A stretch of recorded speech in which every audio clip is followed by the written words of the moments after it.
Nous sommes ici dans la distillerie où les cognacs Pierre Ferrand sont élaborés, devant un alambic charentais, avec un procédé très simple. On chauffe doucement un vin pour le condenser. En fait, le travail du distillat et de la fabrication du cognac, c'est capturer l'âme et l'essence du vin. Vous avez ici ce qu'on appelle la chaudière, et on met le vin dans la chaudière pour le chauffer. Et la particularité de cognac, c'est que la distillation se fait toujours comme à l'origine du produit, à feu nu. La jeune eau-de-vie, par évaporation, vous le voyez, passe dans le col de cygne. Et on utilise l'énergie du tuyau qui passe au travers du chauffe-vin pour aller après ensuite dans le condensateur ici, qui n'est rien d'autre qu'un serpentin de cuivre qui passe dans un bain d'eau froide. Et ici, vous voyez, c'est magique. Ici, vous avez le distillat qui sort. Ici, on est en première chauffe. Vous voyez, là, on a une eau de vie très bouquetée, qui a beaucoup de parfum. Le brouillis, c'est le fruit de la première distillation. On l'étête légèrement, on enlève un petit peu les queues, c'est-à-dire le début de la distillation et la fin. Et on garde le cœur de ce brouillis, qui est distillé une seconde fois dans le même appareil. Chaque chauffe, la première chauffe et la deuxième qui s'appelle la bonne chauffe, prennent 12 heures. Ici, il faut 9 volumes de vin pour un volume d'eau de vie à 70% d'alcool. On garde le cœur, et ça c'est magique. Le cœur, c'est l'essence du vin.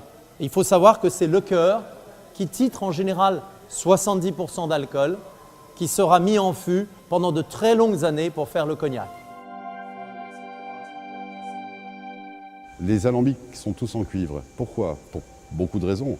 Dans des grands restaurants, souvent le cuivre est utilisé. Pourquoi? Parce que c'est un excellent conducteur de chaleur. Cette réaction donne une subtilité aux eaux de vie que l'on n'a pas avec un autre matériau, avec les autres matériaux.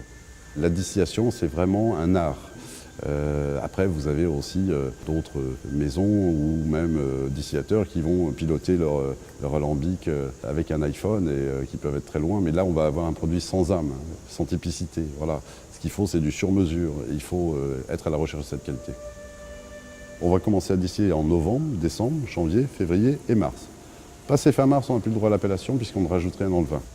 L'appellation cognac, c'est un produit d'assemblage entre différentes années pour toujours recréer la même qualité en teinte, nez, bouche. Faire une distillation sur mesure et de l'adapter chaque année au vin pour en extraire le meilleur. Le cépage utilisé, j'irais aller à 98% environ, c'est de l'Uni blanc. Après, vous avez d'autres cépages, mais qui sont très peu utilisés. On préfère aujourd'hui quand même l'Uni blanc, hein, par sa constance et sa régularité de la qualité.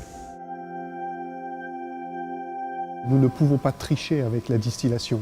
C'est tout le travail en amont de la vigne, des meilleurs terroirs, du savoir-faire des vignerons, des vinificateurs, qui va être magnifié par la distillation. Nous n'utilisons pas du tout de conservateurs, donc pas du tout de sulfite. Donc les vins se doivent d'être distillés immédiatement à la suite de la fermentation, de façon à ce que toute leur fraîcheur soit conservée. Bien évidemment, il y a beaucoup plus de relations, à mon avis, entre un cognac et un grand vin qu'il n'y en aurait entre un whisky et un grand vin. Nous sommes une concentration de vin, un vin blanc extrêmement spécifique. L'origine vin et le terroir qui est exprimé par ce raisin, c'est extrêmement fort.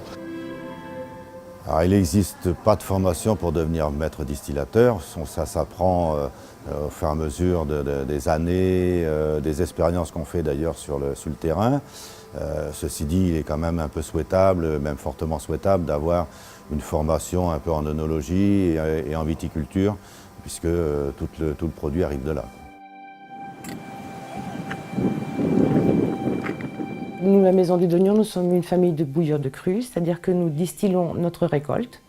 Nous nous occupons de la vigne, nous nous occupons du sol. Alors mon mari distille la nuit et moi le jour, et c'est une surveillance constante. Nous distillons donc au bois et au charbon depuis quelques années, depuis de nombreuses années. Grâce à cette technique de distillation au bois et au charbon, nous recueillons un fin distillat. Et ce fin distillat est chargé en corps gras. Et ces corps gras sont donc favorables à la longévité et surtout à la tenue des eaux de vie. Il est toujours très émouvant de déguster un vieux cognac, parce que bien sûr, ce n'est pas nous qui l'avons élaboré, mais bien la génération qui les a produites n'est plus là pour en profiter. Donc on est toujours modeste devant un verre de cognac.